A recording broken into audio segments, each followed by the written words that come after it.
What's up, folks? It's Dan Rojas here with another episode of the Takeover Podcast, bringing you straight fire content with absolutely zero branding. This week and every week, as always, we encourage you guys to go ahead and share these videos so that others can learn from it too. If you guys share this, send me a screenshot of what you end up sharing, and that way I can send you guys a free vacation stay. So you guys can go to Mexico, Vegas, Gatlinburg, Williamsburg, Hawaii. It's your choice. Just share it and then send me the screenshot. And I have the honor today of introducing a great friend, role model, mentor, my good friend Todd Schroth with Schroth Homes. And today we're going to be talking to you guys about referrals. So without further ado, welcome Todd Schroth. How you doing, brother? Hey, Dan. How are you? Doing awesome. Thanks for having me today. Fantastic. Thank you for squeezing me into your schedule. I know that you just got off a coaching call, right? Yeah, an hour long, and we're between this and a buyer's appointment at 3:30. So it's kind of like it's a good day back to back. Keeping a tight schedule, huh? Yeah. Cool. So this man runs a team, and last year you guys did $33 million in volume here in Central Florida, right? Yes.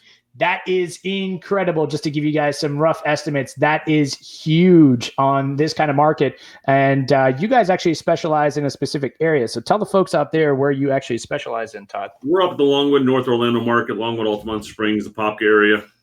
So we actually have an ongoing joke, Todd and I, that whenever I'm like, oh, I'm going to list a home, he's always like, what area is it in? And I'm like, Apopka. He's like, you're not in my area. And I'm like, okay, fine. And then he goes and finds out what house it is. And we go battle on it. We go to battle on it. Even being good friends, we go to town on it. But, you know, Todd, tell us a little bit about how long you've been doing real estate for and kind of what got you into real estate to begin with.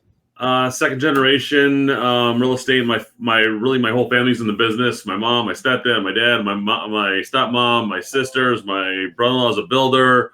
So you name it, we've done it. We've been around it. We're in it. I've been 20 years going.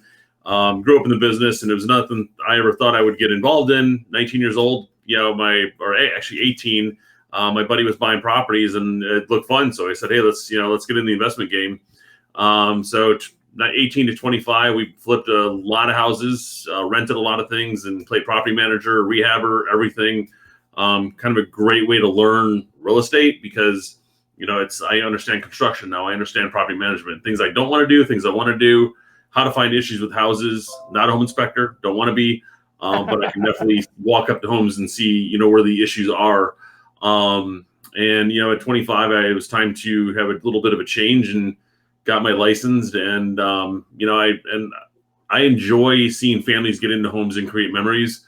And I think that's the biggest thing. It's not, it's finding the right home for the right family and how it's going to work for them and getting everyone to their end goal at the end of each day. So that's something huge, is that finding out what the client is looking for. A lot of times I see a lot of agents that don't understand the needs of the buyer. They don't understand the needs of the seller. Tell us a little bit more about like your process, because I know you guys have been doing this for a long time, and you've run it from the days when, we used to hand books to each other, right? So I thought it was the coolest thing when my mom had me at her office when I was a kid, and she took the phone, put it on the suction cup thing, and all of a sudden things were being spit out of it. And when the first modem was around, the new book would come out every 2 weeks. The old joke, if you list with me today, I can get you in the book that's coming out on Thursday. Otherwise, it's going to be 2 more weeks before your house gets seen again. That's crazy. Yeah. So the old black and white books to, hey, we've got color now. We've seen a lot of changes in the business, and it's exciting. So I'm glad, I want to remind folks about how times were not too long ago, to be realistic. I mean, this whole, everything being digital and being so accessible wasn't too long ago. I was actually at an estate sale with my wife, I want to say like 3 weeks ago, and I sent Todd a picture, and I was like, I found your original lockbox, and it was like a lockbox. Actually, we found like 2 or 3 of them at that one, and Todd actually corrected me. He's like, there's actually one in between all of those that you're missing. Where is that? And I was like, thanks, Todd. So yeah, it's like they're going to the museum, the lockbox museum. Yeah, I know, right? I should have bought them that day, so that way I could put them on the wall behind me so people could see, the changes in the decades. But so obviously you guys are detail oriented when it comes to the clients, and when it comes to the services that you guys provide, because you guys are excellent at what you do. So tell us about what goes into, let's say on the buying side, what goes into everything that you guys do, a short summary, brief review of what you guys do to prepare and kind of find what the buyer is actually looking for.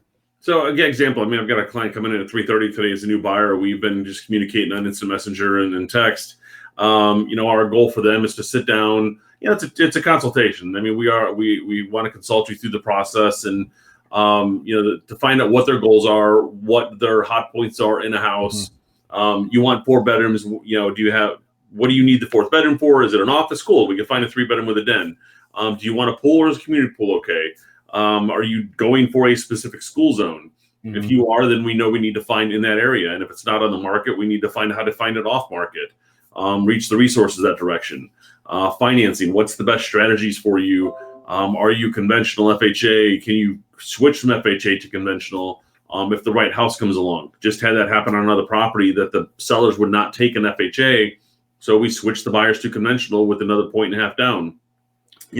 They needed the money for closing costs, but instead let's switch the contract where the seller covers some of the carrying costs, but the closing cost for that buyer, so they can change the financing program around. So really find all the hot points and what's going to work for them and their goal at the end of the day. So basically you guys are doing an entire thorough preparation to see what the best opportunity is for the buyer, because obviously in some circumstances, as I mess with my mic, in some circumstances, I tend to see that, a lot of FHA isn't being accepted in a lot of places, and sellers kind of do steer clear of that, or sometimes they prefer to go with a conventional. So finding out the details as much as that, being able to see or find out if they can actually go conventional actually sets you apart, right? It does. And it's really just educating the buyer. And then, if the seller, like we've got one seller who would not touch a VA loan, we wanted to understand why. And so it's like, do you have physical issues with the house or whatever? And he goes, no, I just feel people should put money down. And I'm like, it doesn't matter what they put down. At the end of the day, you're getting a check. So don't worry about that. And if you have issues with your home that's going to stop it from getting VA financing, it's probably going to come up on a buyer's inspection on a regular thing anyways. And if, biggest thing on that one's wood rot. Well, if you've got your house, your frame house is falling apart or the siding's coming off, everybody's going to note that and they're going to want it fixed. So let's get it taken care of. I've got 3 houses right now under rehab that we're painting, changing siding, fixing stuff inside, getting them prepped for market so we can go through and get them top dollar. So we don't come up with those issues. Good. So you guys are actually preparing everything, and it's always good to find out people's the reason why, at the end, why they're avoiding that VA, why they're avoiding that FHA, why they prefer cash. Obviously, everybody prefers cash, but you're right. Yeah. People have these stipulations and misconceptions. So let's dive a little bit deeper into like how you got this far with your referrals, because I know you as the referral king. Let's be real. I sat in on where you were on a panel at Masterclass here in Orlando in downtown, and you talked so much about the referral process, how you build community relationships, and how you became the community champ, as Nick Krem would say. And I took a lot of notes that day, and some of the stuff we're actually going to be implementing with our team this year and in some of our local areas too. So tell us a little bit about some of the things that you do to be that community champ. So what came for us, I mean, we're not bopping all over town trying to sell houses. I learned the shotgun approach to real estate doesn't work. It's hyper focusing on a community. Know the people that are in your community. They know you. They see you walking the dog. You wave to them. They wave. They know who you are. I mean, you're in the grocery store and somebody goes, "Wait, you're Todd Schroth." I'm like, "Yeah." We start chatting, and because I'm on everybody's refrigerator. We have a magnet that goes out for the last 10, 12 years. It was funny. We moved into our house. One of our neighbors across the golf course from us goes, "Now I know why I know you, because I have a cup of coffee with you every morning." That's funny. That was the funniest thing, because it's we're on his fridge. So fun stuff with that. But it's just being hyper focused on a smaller area and not trying to take the shotgun approach. And for example, we buy Zillow leads. Well, I don't buy the Zillow opportunities that are going to be on the other side of town because it's a cheaper product. I'm buying them in my neighborhood. So people, if they call, it's going to be in our backyard. I'm not driving an hour to go show a house. We had a call. We were there within 5 minutes yesterday showing because it's in our backyard. So you guys are hyper local, and you're hitting them by air, land, and sea with everything. Correct. So you're doing postcards. Speaking of which, yes, I have a cup of coffee with you and your entire family every morning.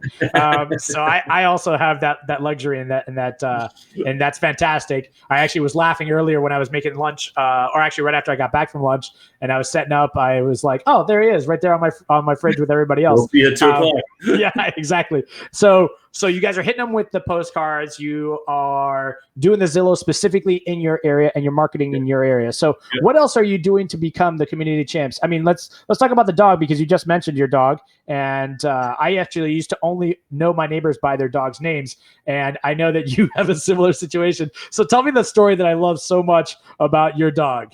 So you're the same thing, because I know a lot of people by their dogs' names, because they're always, you get running after them, screaming for their dogs' names, and it's like, okay. And I think people know the same thing with us. You're Cooper's father, whatever. But our whole thing is, with the kids, we want to be there when they get off school. We want to take them to school in the morning. So it's our mile walk or 2 mile walk with them. And you shouldn't do this, but I let the dog take the leash, and he walks himself home. He's usually about 15 to 20 steps in front of me. He always stops to look for permission to cross the street. If I'm not behind him, he stops and waits for me. It's a really cool scenario. And the golfers every morning when we go up the back golf course, they love making comments about it. And and we just let him walk, and he goes to the backyard and hangs out there. But people see that, and they make comments about it. And it's always a good chuckle when I watch people driving by and the kids, laughing or saying, "Oh my God, how cool is that?" Yeah. And they say, "Who has who trained?" So notes to any realtor without a dog: go get one. Go get a dog. Yeah, the best thing you do is you find out your client has a dog, you get them a bandana with your branding on it. There you go. So marketing. So branding, again, that's the whole air, land, and sea. If you guys are in the market for a dog because you're a realtor and you don't have one, you guys can always hit up some of my favorite rescues. You can do Little Rascals, Bully Up Rescue. You can go to OCAS, or you can go to Pet Alliance, Greater Pet Alliance or Pet Alliance of Greater Orlando. This is one of our old brandings we did for the dog. No, but it is a fantastic way to meet your neighbors. Gil Ramos once said it. He was like, "Listen, if you don't have a dog, go get one and go walk the neighborhood. You'll see how many more people you end up running into." Dog walking service, they'll think it's yours.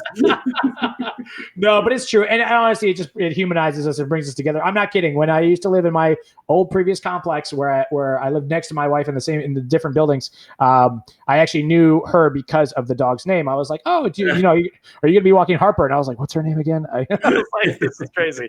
But all right, so being hyper local, obviously great branding with the pup, which obviously was unintentional. It just happened that way. But tell us some more stuff, because I know that you do like community barbecues. I know that you do events and a few other things. So take us into more of that and how you become that community champ, apart from everything we've said so far. So yeah, it's just being involved in the community. Obviously, our kids are at the elementary school. We've got one that just went to middle school, and we're not in the high school yet, but our marketing is all over the high school. Our marketing is, it's not really in the middle school, but it's funny when the people like the principal and some of the other staff know who we are from being around that area. The elementary school, we have a golf tournament coming up in 3 weeks with the PTA. Okay. We're involved in everything PTA. If we can have a sponsorship for it, they just did a parade that was a lot of fun. We, actually had the dog in the trailer in the house. Biscuit come home, or Biscuit finds a home. So anything we could do with that, we're getting involved in. They do, the teachers this year had, they did shirts, branded shirts. So we had our name on the shirt with 2 other companies. And all the teachers, had fun with it and took a picture together and sent it to us.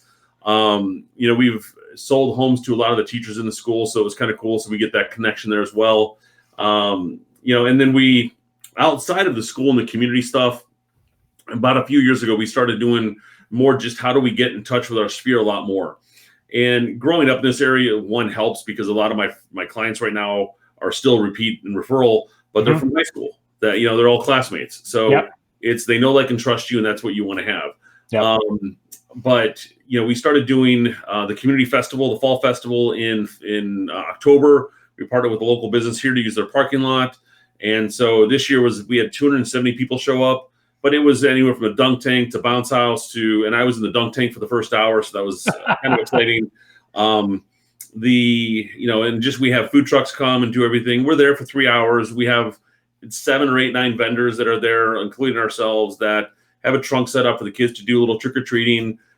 Everybody gets call it an item of value from us at the time when they walk in, whether it's a shirt, a bag, something that they go away with that has our stuff on it.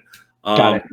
And then we do happy hours in spring. So we kind of have a spring festival, you can call it, more for the adult party.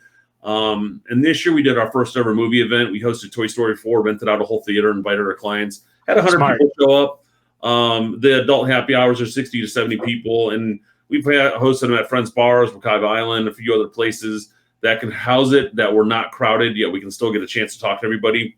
And I don't have a party and like if we do the happy hour, we don't put, okay, you got 2 drink tickets, just enjoy yourself. I mean, nice. What's another couple $100 in a party going to cost us? Yeah. Nothing. It's going to bring in more referral. And it's like, oh my God, I got to go there because I have this, we're only allowed 2 drinks or something, not that we want everybody run out and get loaded, but enjoy yourself and have a good time. You want them to focus on the enjoyment versus anything else. Yes, exactly.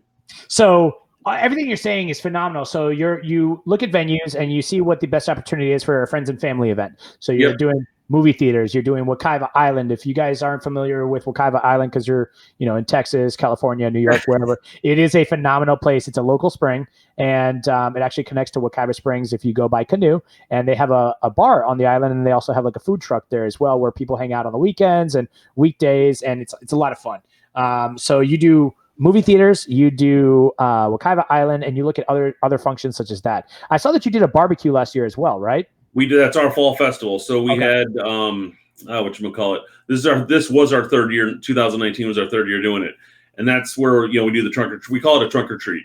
Mm-hmm. So that's and it's always hard doing stuff outside Florida because you don't know if it's going to rain. This year we actually did get rained out where we had to reschedule it for the next day. So that was it was nice. All the vendors were able to go from Saturday to Sunday. And of course, you have the big rain threat, and then it doesn't rain on Saturday, and the nice, But it all worked out. So question for you. So you're putting on these events, but nobody, and I didn't even see this the day that you were on the panel. Nobody asks you how you let your database, you let your sphere know about this. So how do you send out the word? Eventbrite, bomb videos. We're about a month or 2 out. We say, hey guys, we're looking forward to our, it'll be this year, our 4th annual fall festival. Mm-hmm. Get your kids ready, get their costumes ready. We're excited to have this. And we do a video leading up to it. And then the day before we do a final reminder. Hey guys, we're outside of the academy. We're ready. We're excited for the fall festival tomorrow. With the video, with the movie premiere we were doing for Toy Story. We went and watched the movie at the theater, and then when we left, my wife and kids, and we all did a little bomb video that we sent to everybody, and the last thing was my daughter saying, bring your blankets. That's awesome. So that was just another little friendly thing to everybody. And you're going to invite a couple hundred people, and 150 will register, 100 will show up, and it's just the normalcy of it, which is good because the people are going to come, they're going to come for the movie, and they're going to come to see you and hang out and say hi. I'm taking more notes over here, man. That was the question I didn't ask you last time. Was that one of how do you get the word out? Because I know that you host these amazing events, and I've always wanted to do that. But Bomb is a great way to do it, as you're saying it. Using your CRM and tracking, because a lot of people, they kind of tend to lose track of their clients after the transaction closes, right? A lot of agents tend to let go, and I even send cards and invites to these kinds of things to the clients on the other side, because I know that 9 times out of 10, unless it's Todd Schroth and Schroth you Homes, adopted them. I mean, basically, because a lot of people, sell it and forget it. You've got to adopt the client, and that was taught to me 20 years ago. And we've taken over more listings from people who haven't stayed in touch with their client. And that was one thing I learned from you, because you're right. A lot of people don't stay in touch, and they're adoptees now. Yeah. How more children do we have? All right. So I know that you run a large portion of it off of referrals. What else can you give like a newer agent to say, what should you start doing immediately this week, today, to implement, to start generating more referrals from your sphere of influence? Get in touch with them. Just be true and authentic. Don't come in and obviously you want to prospect. And reach out to your database, let them know you're in real estate, but you don't want to, the best way to get referrals is don't talk about real estate. Yep. Don't talk about what you do, talk about how you do it. And so, the biggest thing there is find your top 50 and leverage them as much as you can. Get involved in some networking events. I'm going on Friday to one with some high-level CEOs that I was invited to, that a new lender is bringing us in. Like, how can we leverage people like that, your business vendors? And, I have an agent that I know who has been in many different businesses, and, they're always like, well, I don't have a sphere. You grew up in this area. You're older than I am. You've got, a lot more people than I do. What do you mean you don't have a sphere? Who's your top 50? Let's get that number and let's go after them and how they can help you build your business. And it's not getting them on the phone, calling them every day from 9 to 11. Hey, do you have a referral for me? Do you have a referral for me? But it's getting, like, for us, getting in touch with our top 100. They get an item of value from us every month. Just trying to think, St. Patrick's Day, for example, hope you're as lucky as we are with a scratch off. Nice. They come up with something different. When the solar eclipse came out 2 years ago, we mailed everybody glasses. They loved it. We were having people calling us before the thing, do you have any more glasses? Didn't realize that we could have sold them for a couple $100s a piece the day of, because people were trying to find them. Yeah, I remember I was. So it was crazy. So just doing catchy things like that. 4th of July, everyone will get a sparkler or something. End of every year, we are, again, our top 100, they get an item of value from us. But every closing we have, they get either like a rosemary tree or a Christmas cactus. We did we've done those for a couple of years, but it's cool. One of our clients sends me a picture every December of that in bloom, and it's been 5 years now. I've been getting a different photo of it being in bloom and growing, and that they've kept it alive. Honestly, man, you take referrals to another level. You really are building like family relationships. I say that you and I, we don't have clients, we don't have customers, we have a lot of friends and family, but you take it to another level. Like, this is one of the reasons why I encourage a lot of realtors out there to get in mastermind groups, to go ahead and reach out to people, just join us, message us. Todd and I talk on like a weekly basis, because you have a lot of knowledge that I aspire to have one day. And no, to be quite frank, I mean, but it's true. I mean, you think about just this Christmas cactus, the tree. I mean, I did it at church growing up, and we still have that tree on the church grounds. And to think of that, that you're kind of implanting yourself physically and metaphorically with your clients. I mean, I hate saying clients, but with your buyers and sellers, you're implanting yourself with them all the time. It's just incredible, Todd. I tell you. All right, so let's get on to the growth segment. So if obviously we already talked about reaching out to your top 50, but what's one other tactic you could give to new agents right now that they could go ahead and implement to go ahead and see, some kind of traction with at least one client in the next 30 days? Get on Facebook. If you are with a company that will allow you to post any of their agents' listings, talk about it as yours and your company's. I think you can do that. Again, check your broker first, but I think the more you can show you have the business there, the better you're going to do. Don't lie about it, but just be present with it. And I'm not sure if all that makes sense, but that's the political way to probably say it. So that's what I would probably do. And, go out and preview inventory. And if you see some cool stuff at a house, check out this bathroom, see this, see that. I mean, just create the stories every day on Facebook. I don't do that every day because this is not myself, but it's again, it's authentic. I see people say post on your stories every day. That's not me. I'm not on there all the time, and I'm on social media way too much, but I am on there just seeing what other people are doing and reading groups and reading, different things that are going on with people. Mine is a quote of the day. Everyone, I get a random person. I didn't even realize that we were friends, or they're following, like, oh my God, Todd, I love your stuff. I see it every day. Or I'll see somebody in person and say, that was a great one today. I'm like, what are you talking about? It's true. I wake up every morning and you're the first post I see. I've heard that from a few people. So that's thank you. Yeah. So obviously it works if I'm seeing it, because I'm on social media 24/7. So, so that's cool. So being able, as a new realtor, you with your realtor, you should have an IDX website with a CRM. You should be able to post, depending on your broker's rules, a new listing and just learn about it. And you're right, going and previewing properties, but not just previewing them. I would also add in what a friend of mine, Dan Van, is doing in South Florida. What he does is he goes and previews them, but he films them. Like, he videos them. And as he's videoing it, he's like, okay, this is a 4-bed, 3-bath, 2,700 square foot home in this neighborhood in Coral Springs. and they're asking this much, and I'd love to preview it with you. And I agree 1,000%. I think that's something that they can do right away without a doubt to go ahead and get their business going. Todd, I know that you attend a lot of events throughout the year. Give me one cool event that you're either looking forward to attending this year or your favorite event that you attended last year. I travel a lot for events, and I gotta say it's where we get into the higher like the team leader events that we go to. I'm going to Vegas in a couple of weeks, and a mastermind group that I'm in, about 10 or 12 agents from across the country. We're all getting in there to really sit and talk. We talk every other week on phone calls. So it's nice to get together and really dive in and spend 3 days together, 8 hours a day, focused on the product and what we're doing with our teams, how we can build our teams to the next level, and how we can bring ourselves as agents personally to the next level as well. Going through that, that's what I'm looking forward to this year so far. I've got about 8 events that we're going to that are going to be smaller, 20 to 100 people, and it also, going to those things, it helps build, Orlando. Everyone's moving here, so when they think of Orlando, they're going to think of us and send us the referral down. And that's what, that's one of the goals going to those things is how can I generate business coming back into Florida, to help pay for going to those things.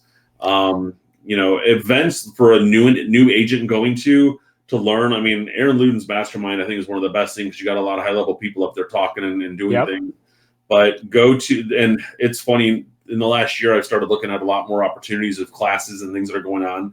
You don't realize how much stuff every day that lenders, title, other brokerages that want you to come, whether obviously they want you to come so they can attract you into the company, but they're there to help bring up the industry versus, just go in there and come to my office. No, it's like if we can rise the standards of everybody, then, that's the goal for them. And then if you like what they have, maybe you'll join them.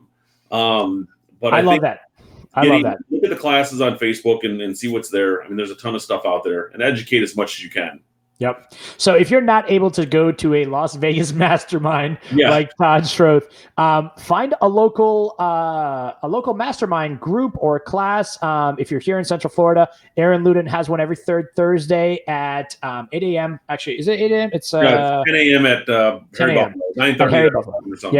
Yeah. Get there early because those things fill up very quickly. So if you're here in town, check out Aaron Luden with Orlando Real Producers and his masterclass every third Thursday at 10 a.m., 9:30 a.m. And then, if you're not in the area or if you still are, reach out to these lenders and title companies and even insurance partners. They have tons of classes going on that you can attend for free.